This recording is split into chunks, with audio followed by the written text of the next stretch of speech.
Yang rata-rata itu kan yang berjualan di pasar tradisional itu bukan yang umurnya 17 atau 20 ke bawah. Bagaimana cara live di TikTok itu, bagaimana penjualannya, mereka rata-rata memang agak susah. Mayoritas pasar itu sekarang mungkin omsetnya turun sekitar 40-50%. UMKM binaan kita yang paling banyak kita sorot mungkin yang di Setu Rawakalong. Sama ini mungkin pedagang-pedagang pasar, pedagang tradisional ini kan istilahnya dianaktirikan lah. Cuma sebagai objek saat pilkada, saat pilpres gitu kan. Kita mengadvokasi bagaimana caranya teman-teman pedagang ini mendapatkan harga yang lebih murah. Saya harap sih teman-teman Pemkot atau pemerintah Kota Depok lah bisa turun ke pasar. Ayo kita datang meriahkan kembali, ramaikan lagi pasar-pasar tradisional di daerah kita gitu. Emang kalau pedagang harus pakai dukun ya?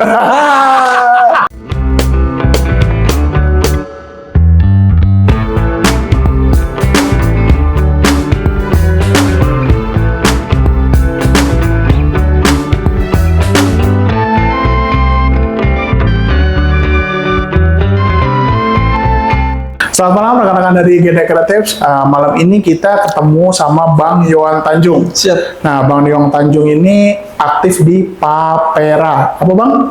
Pedagang Pejuang Indonesia Raya. Pedagang Pejuang Indonesia Raya. Ini adalah saya partai dari incumbent sekarang, yaitu Gerakan Indonesia Raya, Gerindra. Jadi ini adalah perpanjangan juga tangan dari Pak Prabowo Subianto. Nah, kita mau cerita sedikit mengenai hal-hal yang berkaitan dengan Papera apa, terus Papera tuh sampai sejauh mana, di Depok apa aja kegiatannya, dan gimana-gimana. Siap. Oke, salaman dulu Bang. Siap. Saya Andika Bang. Saya Yohan Tanjung. Oh, orang awak nih kayaknya. Orang awak bener. Orang awak. Padang Tulen. Woi, Padang Tulen. Padang kota apa Padang mana nih? Saya Padangnya Batu Sangkar. Oh, Batu Sangkar. Kota Budaya. Jauh. Jauh. Hari-hari apa nih? Saya kegiatan hari-hari saya pedagang. Wih. Pasar khusus di Pasar Tugu. Pasar Tugu di mana? Bukan Pasar Pal. Pasar Pal. Kalau terkenalnya Pasar Pal sebenarnya. Kalau namanya Pasar Tugu. Baru tahu. Saya tahunya di itu Pasar Pal Jaya. Iya. Dagang apa Bang? Saya dagang pakaian. Pakaian. Ada ayam potong. Oh, maksudnya pakaian sama ayam kan Potong. beda banget tuh. Ya. Oh. Sama minyak. Oh, minyak. Iya. Udah berapa lama? Udah lama. Kalau di pakaian baru Bang, baru sekitar 20 tahun lah. Malu saya nanyanya. Malu nih. Oh, ini pakaian apa? Pakaian dewasa. Oh, Fashion lah. fashion. Siap. Kalau di ayam baru sekitar 4 bulanan lah. 4 iya. bulan, terus minyak sekitar 3 bulanan lah. Mantap. Alhamdulillah. Backgroundnya berarti bener ya, Papera ya. Pedagang dulu ya. Pedagang. Terus gimana kenal sama Papera nih? Karena aktivitas sehari-hari memang berdagang, Papera ini kan saya partai Gerindra yang isinya pedagang-pedagang tradisional. Oh gitu. Nah, mayoritas pedagang tradisional karena selama ini mungkin pedagang-pedagang pasar, pedagang tradisional ini kan istilahnya dianaktirikan lah. Karena nggak cuma sebagai apa ya, objek saat pilkada, saat pilpres gitu kan. Setelah menang kita nggak punya apa-apa lagi gitu kan. Alhamdulillah dengan adanya Papera ini, otomatis teman-teman pedagang yang punya apa ya keinginan, misalnya ada permasalahan, ya Papera lah yang insya Allah yang bisa bantu advokasi, bantu menyalurkan aspirasi ke legislatif atau ke eksekutif gitu kira-kira Bang. Nah, Paperanya di Depok ini udah berapa lama? Papera di Depok baru 2 tahun. Oh, baru 2 tahun. Pada saat Pak Prabowo menjabat ini berarti ya? Belum, sebelum saat Pilpres. Pada saat sebelum Pilpres. Sebelum Pilpres ya. Sebenarnya Papera sendiri ini kok namanya Papera ya? Mirip-mirip kayak Papeda gitu. Maksudnya kenapa kasih nama Papera? Saya taunya PPIR ada lagi tuh. Oh iya. Apa sama, apa beririsan atau gimana? PPIR itu juga saya partai Gerindra yang lebih senior lah daripada Papera, yang dia lebih lama karena dia purnawirawan isinya, banyak purnawirawan.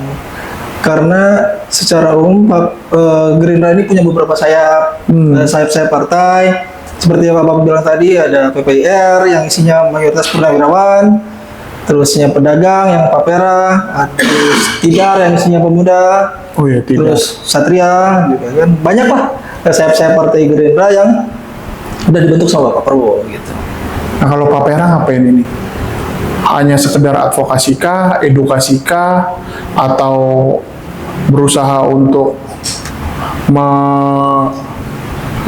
mengurangi biaya, misalnya harga minyak normalnya sekian, iya. apa sih stagnasi pasar ya, maksud saya gitu. Operasi pasar. Gitu. Operasi pasar apa bagaimana gitu. Ya, Pak Pera ini karena mayoritas simpatisan atau kadernya pedagang, otomatis kita mengadvokasi bagaimana caranya teman-teman pedagang ini mendapatkan harga yang lebih murah.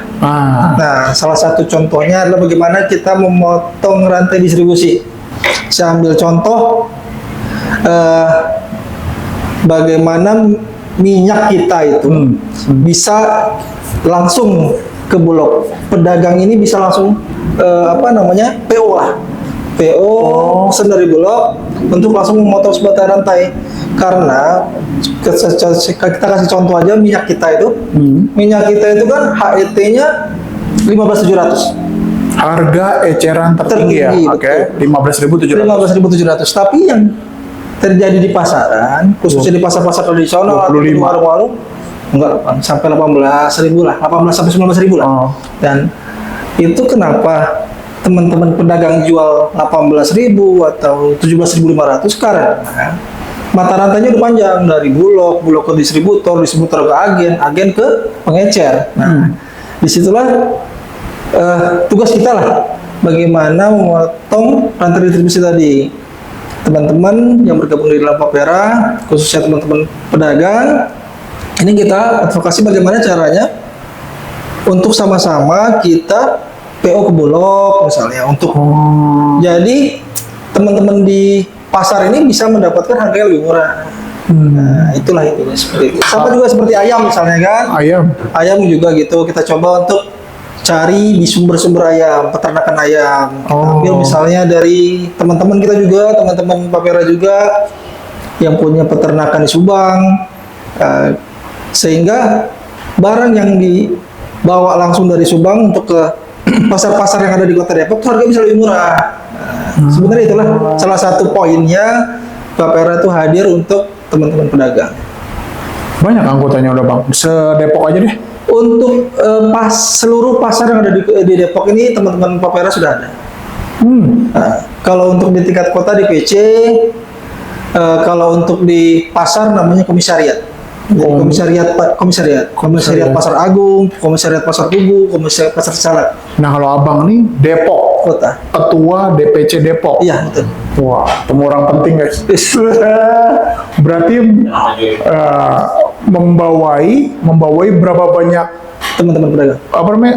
Komisariat. 7 komisariat. Satu komisariat ada berapa anggota? Paling kurang 20. Wah, banyak guys, 150-an orang. Siap. Nah, itu komunikasinya gimana? Via web? Kita ada grup, terus kita biasanya kumpul tuh saat-saat, nah mungkin dalam waktu dekat ini kita akan kumpul di Pasar Agung atau di Pasar Agung atau di Pasar Pal, acara-acara nobar, timnas Indonesia lawan Cina atau nanti lawan Jepang. Disitulah kita kumpul sambil nobar, sambil ngopi, sambil kita datang ke komisariat itu, Bang.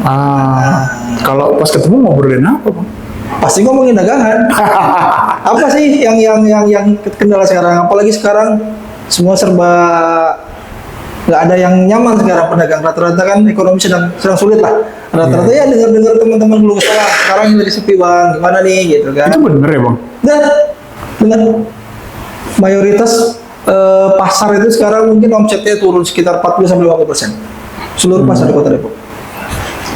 Dan itu berimbas terhadap banyaknya toko-toko yang tutup di pasar-pasar tradisional sekarang. Nah, akhirnya Pak Pera ini hadir ya? Ya, kita coba untuk bantu. Itu bantu secara konkret apa, Bang? Selain barang tadi, kita bantu teman-teman untuk motong rantai distribusi tadi.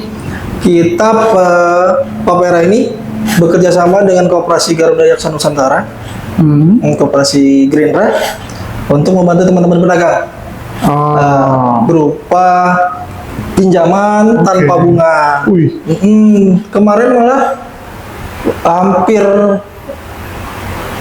sekitar 70-80% itu semua teman-teman pedagang itu udah merasakan semua. Tapi memang tidak besar, nggak seperti kayak KUR yang sampai puluhan atau 15-an juta gitu kan. Ini paling 1 juta, 2 juta atau 500.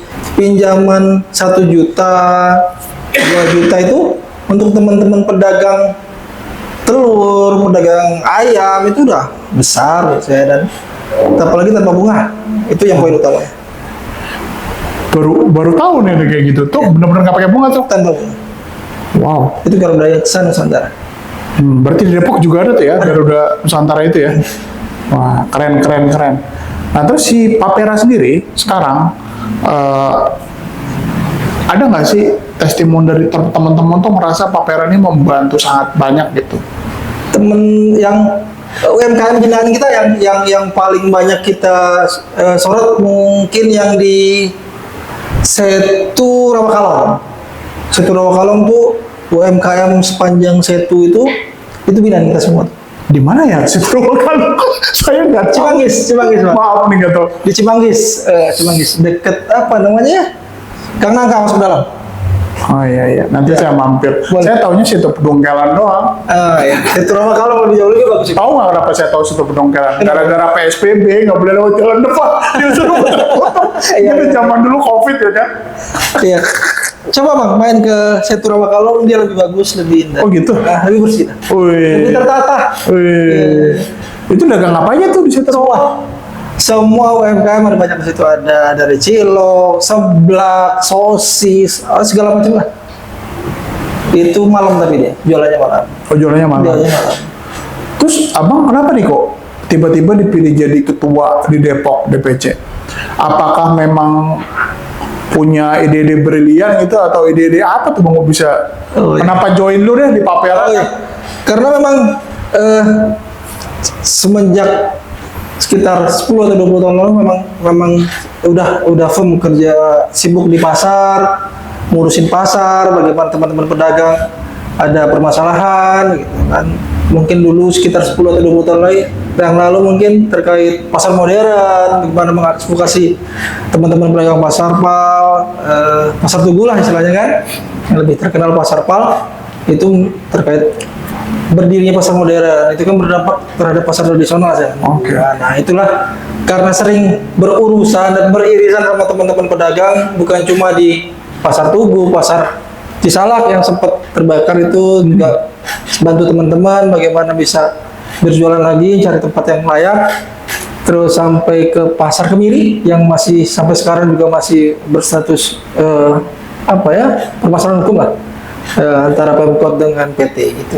Disitulah mungkin karena teman-teman terasa kita bagaimana advokasi silaturahmi lah, intinya bagaimana kita sama-sama ngerasain teman kita yang tokonya kebakaran, kita coba untuk sambangin gitu kan. Terus ada teman-teman yang ada permasalahan hukum, kita support ke sana aja untuk silaturahmi atau cuma teman berbicara, berbincang gitu kan. Ya mungkin disitulah alhamdulillah dia diamanahi untuk jadi ketua Papera.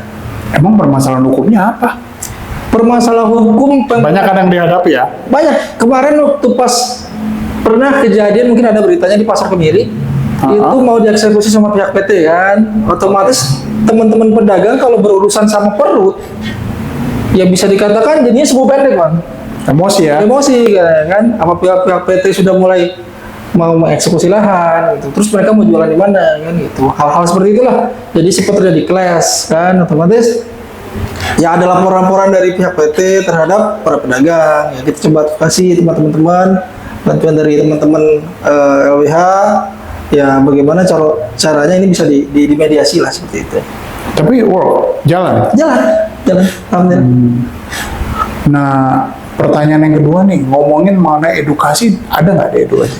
Edukasi dalam hal berdagang gitu misalnya. Ya, karena dagang agak berubah ya. Dagang kalau menurut saya ya, dagang agak berubah pola pikirnya. Banyak beberapa pasar mall terutama, Iya.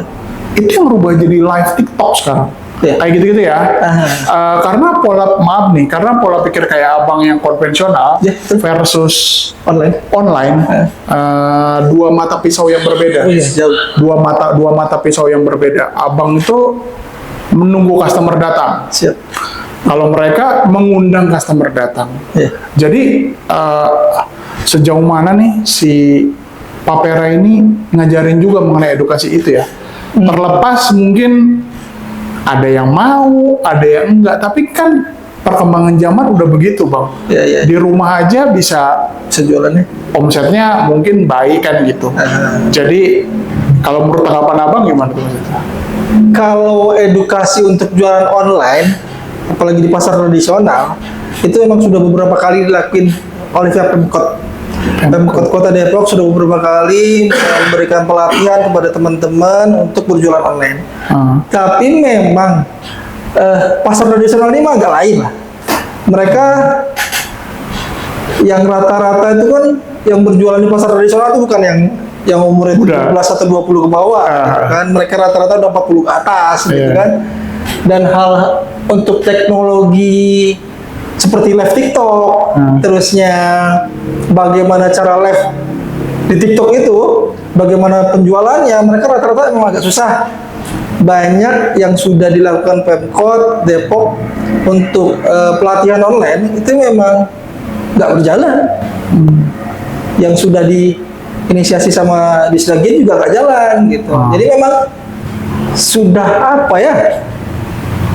Batu lah bisa dibilang, karena penjual itu ya tetap aja akan tetap nunggu di pasar gitu. Dan disinilah kedepannya saya harap gitu ya Bang ya, teman-teman di pasar itu bisa berkolaborasi sebenarnya bagaimana membuat traffic di pasar tuh lebih ramai lagi. Iya. Gimana Papera menyikapi itu? Karena kan Abang sendiri pelaku pasar nih ya. Kita ngomong tuh dari sisi orang konvensional lah saya anggapnya ya kan. Iya, betul.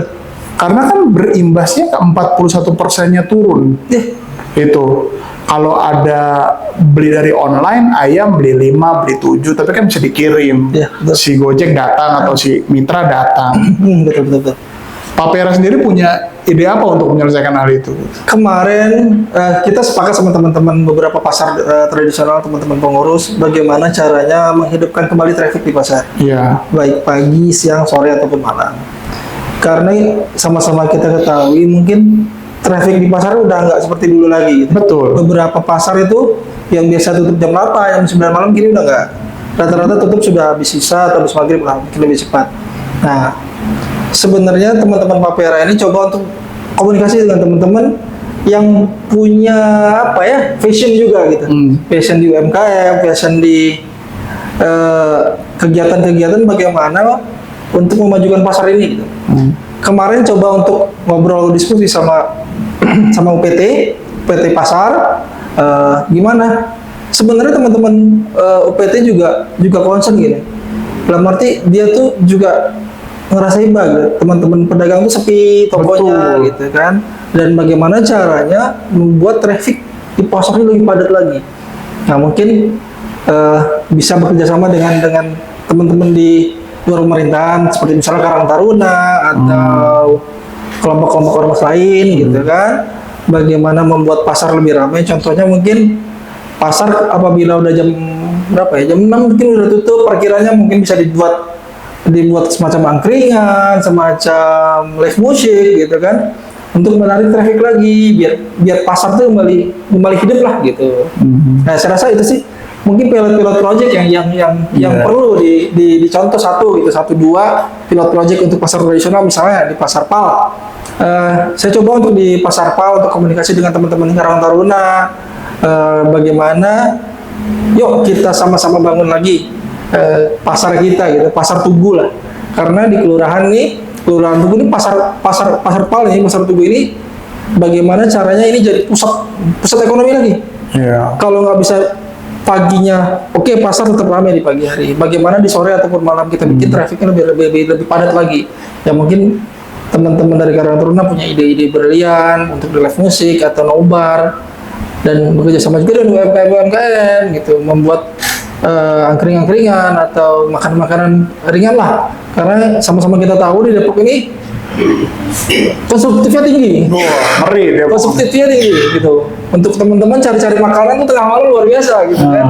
Dan keterbatasan lahan itu jadi kendala. Nah, di pasar tradisional mungkin saat malam hari kan sepi tuh, parkiran bisa dipakai atau bagaimana, ada fasilitas tertentu dari dinas pasar atau dari PT setempat, PT pasar yang bisa memanfaatkan lahan-lahan itu gitu untuk membuat traffic pasar lebih baik lagi ke depannya. Iya, jadi bentuk pendampingan dan pelatihan itu yang harus dikembangin lagi. Iya, digenjot terus sebenarnya. Ya digenjot, karena online ini gila loh. Luar biasa. Gila, mau ngejar kayak apa ya, offline-nya ya babak belur terus gitu.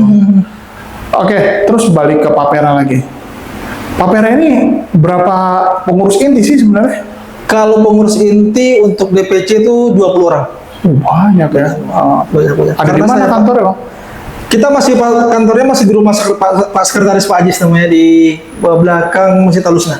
Oke. Jadi kalau saya nanya nih Bang, selama ada di Papera ini, hal paling apa yang nggak paling terlupakan selama di Papera ini? Menghadapi kasus apa? Melakukan pembinaan pada siapa? Tak terlupakan ya, pada saat pilpres lah. Bagaimana teman-teman Papera ini ya loyal, ya sampai jam 1 malam tetap sosialisasi Bapak Prabowo, bagaimana kita turun ke lapangan, menemui masyarakat, khususnya pedagang tradisional untuk pemenangan Pak Prabowo tahun 2024 kemarin. Itu hal yang tak terlupakan lah. Bagaimana kita begadang-begadangnya, bagaimana kita turun ke bawah, nemuin teman-teman pedagang, ya, meyakinkan teman-teman pedagang bahwa Pak Prabowo insya Allah support teman-teman pedagang. Gitu. Maaf. Emang pedagang ini kayak Gen Z dan milenial ya, yang pada males nyoblos. Apa pengaruh ke situ ya? Enggak juga, pedagang ini salah satu yang pasif sebenarnya. Okay. Pasif dalam hal berpolitik gitu. Karena mereka kegiatan sehari-hari dari pagi sampai sore atau dari pagi sampai malam memang di pasar gitu kan. Nah, otomatis kita lah sebagai Papera, teman-teman pengurus Papera baik di DPC ataupun di komisariat, itulah yang bisa sebagai jurkam kita lah, jurkam Pak Prabowo di bawah, bagaimana meyakinkan teman-teman pedagang Pak Prabowo bisa memajukan Indonesia ke depan, khususnya pedagang, bagaimana pedagang-pedagang nanti ke depannya diperhatikan. Itu sih.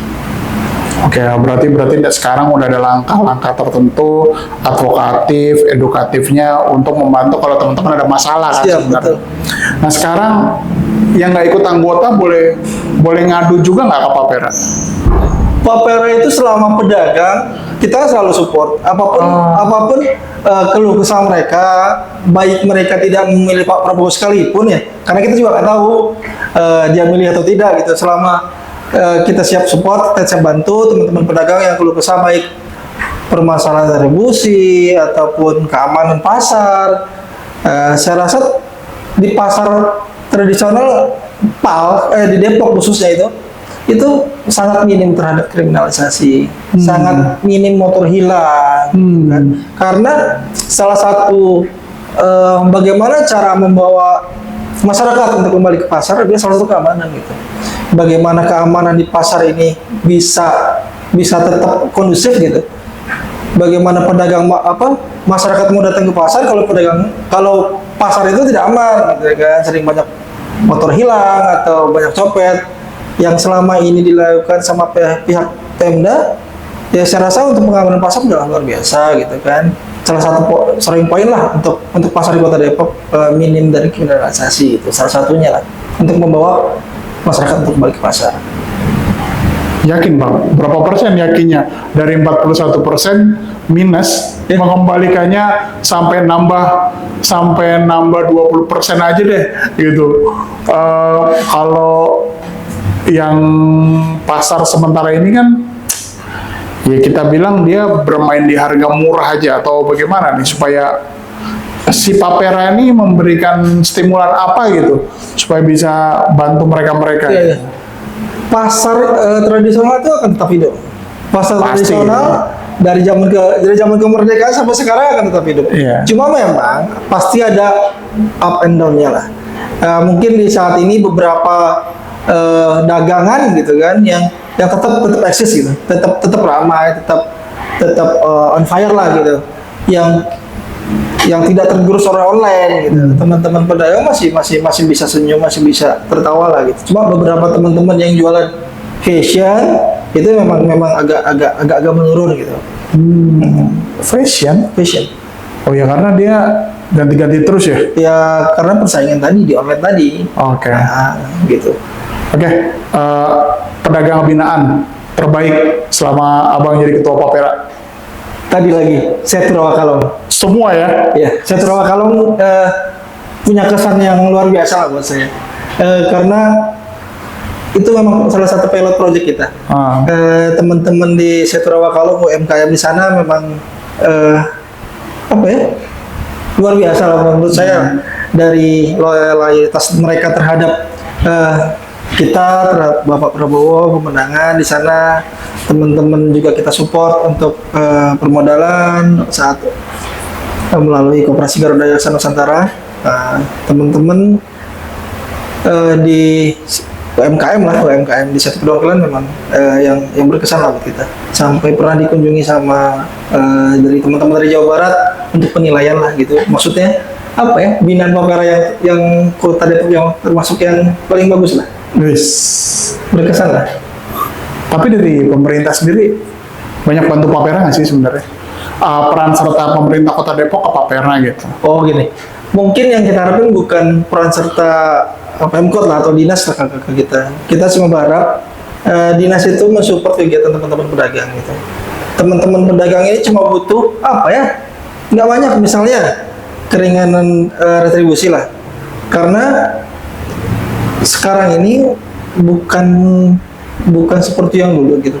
Retribusi sekarang kan ada beberapa teman-teman yang nggak laku dagangannya gitu. Mungkin ada stimulus buat teman-teman pedagang yang dagangannya nggak laku, yang nggak profit gitu kan. Saya rasa permintaan Papera bagaimana Pemkot ini, pemerintah Kota Depok, Dinas Indak bisa concern ke teman-teman pedagang gitu. Selama yang kita ketahui memang kan selama ini Pemkot ini cuma memberikan pelatihan gitu. Dia nggak tahu teman-teman pedagang ini apa yang dirasakan gitu. Cobalah sekali-sekali turun dengar keluh kesah pedagang itu seperti apa gitu. Gimana rasanya nungguin toko sehari nggak penglaris, nggak laku dagangannya kan, itu kan miris bang. Ya, miris. Luar biasa itu. Miris lah. Sedih bukan lebih miris. Nah makanya, dan itu cobalah dirasakan sama teman-teman Pemkot gitu. Paling tidak saya harap sih teman-teman Pemkot apa pemerintah Kota Depok lah, cobalah untuk ngasih statement atau ngasih contoh untuk belanja turun langsung ke pasar tradisional gitu kan, ngasih contoh lah bahwa kadisnya atau Pak Wali atau Pak Wakil bisa turun ke pasar, ayo kita datang meriahkan kembali, ramaikan lagi pasar-pasar tradisional di daerah kita gitu. Apa harus dibikin ini ya bang, live music setiap malam minggu gitu? Bagus. Jadi kayak biar rame pasarnya gitu. Itulah salah satu inovasi bagaimana teman-teman pedagang membuat pasar ini kembali hidup gitu. Bukan cuma nunggu gitu, harus berinovasi. Kalau memang kita nggak bisa, ya yuk bertanya, yuk cari teman-teman yang bisa untuk menghidupkan pasar gitu kan, baik live musik ataupun kegiatan-kegiatan yang lain gitu. Oke, tantangan apa nih selama 2 tahun ini? Suka duka, tantangan. Dukanya nggak ada sih bang. Karena sombong. Dukanya nggak ada boy. Nggak ada duka lah.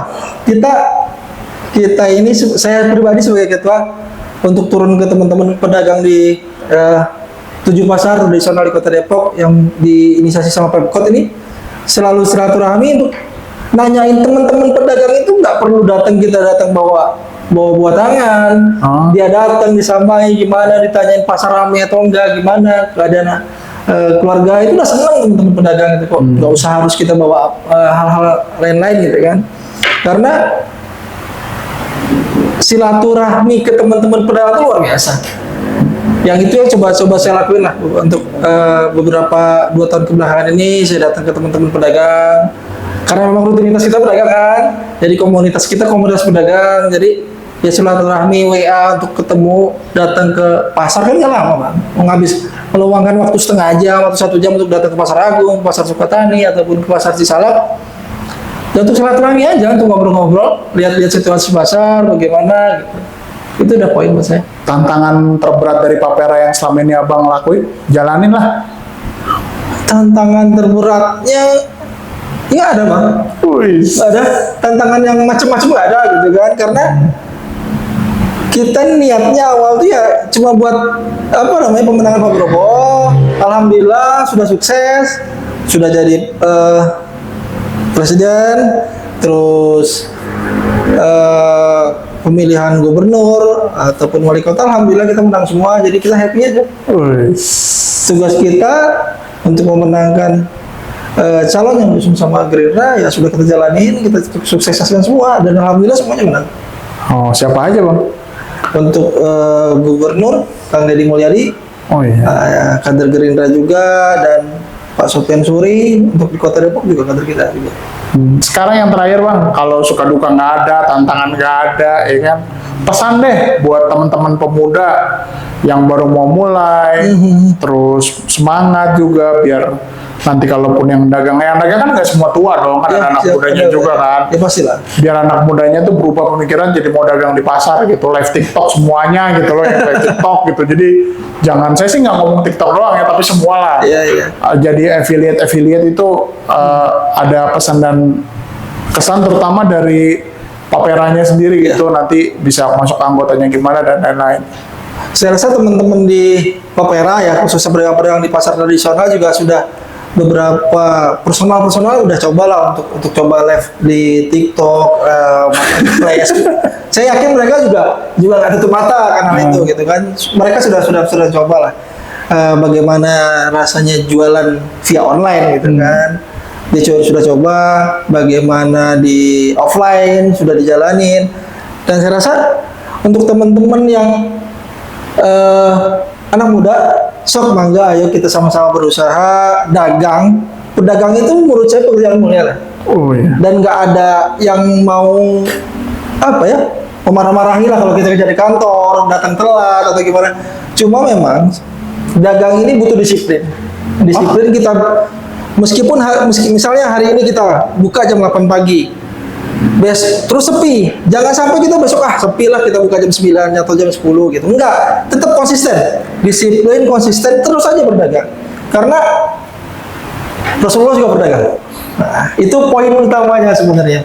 Ayo berdagang, itu Rasulullah mengajar kita berdagang dan cari uang yang halal di pasar gitu. Pasar itu suku guru ekonomi kita lah, salah satu suku guru ekonomi kita. Dan bagaimana kita meramaikan pasar, teman-teman pemuda ini, anak-anak muda, yuk enggak kita sama-sama jualan di pasar, yang sama-sama menghidupkan kembali sektor ekonomi di pasar. Dan nggak usah malu lah dagang. Kita nggak bisa jadi ASN, yuk sok enggak kita dagang. Toh dagang juga nggak harus dengan modal yang puluhan juta atau ratusan juta, kita bisa mulai dari bawah semua. Terus saya juga dagang juga dari hal bawah juga. Lain kali kita mau ngobrol tentang dagangannya dia nih guys. Boleh. Ini ngomongin Papera sama ngomongin dagangan berbeda ya. Lain waktu kita kayak gitu. Jadi apa sih namanya, pertanyaan terakhir nih yang hubungannya dengan Papera. Seberapa jauh janji-janjinya Pak Prabowo yang dijanjikan untuk bisa dijalankan Papera dengan baik dan benar. Terus daftar anggotanya gimana? Lupa gitu. Oh, ini untuk teman-teman pedagang yang mau daftar jadi anggota Papera, coba untuk datang ke pasar-pasar tradisional yang ada di Kota Depok. Alhamdulillah kita sudah ada 7 komisariat di pasar di Kota Depok. Bisa coba tanya sama teman-teman di sana juga, pasti informasi ada. Kalau program-program dari unggulan dari Pak Prabowo kepada teman-teman pedagang, yang pertama mungkin stabilisasi harga lah. Teman-teman, itulah yang diharapkan, bagaimana harga ini bisa stabil deh, di bawah gitu. Otomatis kalau harga stabil, masyarakat belinya juga lebih apa ya? Lebih yakin lah besok harga nggak akan berubah gitu kan. Nah, stabilisasi harga itu salah satu poin yang sudah sama-sama kita rasakan. Mudah-mudahan Pak Prabowo juga lebih concern lagi terhadap pasar tradisional. Dan saya yakin Pak Prabowo nggak akan menutup mata lah terhadap pasar tradisional ke depan. Yang sama-sama kita lihat juga untuk di Depok, kayaknya udah nggak ada lah kesan pasar tradisional tuh yang becek, kumuh, bau. Saya rasa udah nggak ada lah untuk di Depok saat ini lah. Mungkin sedikit lah dibanding seluruh pasar yang ada di kota Depok. Saya itu sih. Oke. Yang terakhir. Terakhir lagi ya. Terakhir satu lagi. Emang kalau pedagang harus pakai dukun ya? Enggak, karena identik dengan dunia apa mistis permistisan ya. Itu pertanyaan visual aja sih. Iya. Boleh dijawab, boleh enggak, apa ngaruh gitu. Perdukunan ya. Enggak, saya Siapa tahu pernah orang advokasi perdukunan, saya dimatiin sama orang ini, terus yang ini kok tiba-tiba rame, sama-sama jualan sama misalnya, ya kan, yang ini rame, tiba-tiba, wah ternyata dia begini, advokasinya berhubungan dengan mistis gitu. saya udah termasuk lama lah di dagang ya, di dagang sekitar 20 tahun lah, asam garam dagang. Saya juga ngerasain lah bagaimana rasanya saat dagangan sepi, saat dagangan rame. Itu suatu hal yang biasa menurut kita sebagai pedagang yang sudah biasa lah. Pasar itu lagi sepi atau rame, magic itu nggak ada lah. Oh, siap. Yang saya lihat teman-teman pedagang tiba-tiba malam-malam tokonya ada kembang gitu kan, nggak ada lah. Oh, nggak ada ya? Nggak ada yang saya lihat gitu kan. Berarti saya kebanyakan nonton channel horor ya. Makanya serius banget kalau dari tadi. terus makanya saya penasaran tuh di situ. Memang ada informasi seperti itu. Ya kan saya cuma nanya, kan 20 tahun. Iya. Masa iya nggak ada misalnya Papera nih, sesama anggota Papera misalkan saya cerita gitu. Wah yang ini nih, wah sama-sama nih, ini dibikin selesai usahanya ini. Alhamdulillah ini ada sih Bang. Alhamdulillah saya temuin beberapa teman-teman pedagang nggak ada yang keluh kesahnya dalam hal mistik, itu nggak pernah ada sih. Okay. Ya mungkin karena dia memang dagangannya lagi sepi, atau memang dagangannya nggak ada, tokonya lagi isi dagangannya nggak ada, atau memang lagi kurang aja gitu. Kalau berhubungan dihubung-hubungkan gitu ya dengan hal mistik, belum pernah dengar juga saya juga. Siap. Oke lah. Jadi makasih Bang Iwan Siap, kesempatannya buat kita ngobrol mengenai Papera nih. Nanti kedepannya mungkin kita bisa ngobrol langsung di pasar. Boleh, atau itu kapan. saya tunggu ya, Iya, Pak. iya di pasar ya kan, kita live di pasar gitu. Luar biasa itu. Iya, live ngobrol-ngobrol aja di pasar, apa masalahnya pedagang gitu kan, berapa orang kumpulin gitu, nanti ayo. kita ngobrol sampai ya siapa tahu bisa di-share sampai Kadis Daging denger gitu. Iya. Permasalahan Anda apa sih sebenarnya di pasar itu. Ini kan dari segi paperanya ya. Iya. Jadi guys, kesimpulan buat malam ini adalah nggak semua terhubungan dengan mistis guys. Nggak semua berhubungan dengan mistis, enggak. Jadi yang pertama adalah kalau pengusaha mau dagang ya dagang. Yang kedua adalah memang gimana caranya menggiatkan pasar jadi semakin rame, karena gempuran dari online gila-gilaan. Luar biasa. Jadi versusnya tuh kenceng untuk barang-barang tertentu, mungkin fashion, abang juga dari fashion juga mengalami dan lain-lain. Jadi jangan takut, cuman mungkin kita nambahin varian aja kali ya. Mungkin jualan juga, nanti pakai sosial media juga, dan ini biar jadi gede. Jadi Papera juga hadir untuk advokasi, edukasi, nggak usah ragu untuk join Papera. Jadi mungkin begitu aja dari kita. Undur diri dari Akal House. Selamat malam, terima kasih. Terima kasih.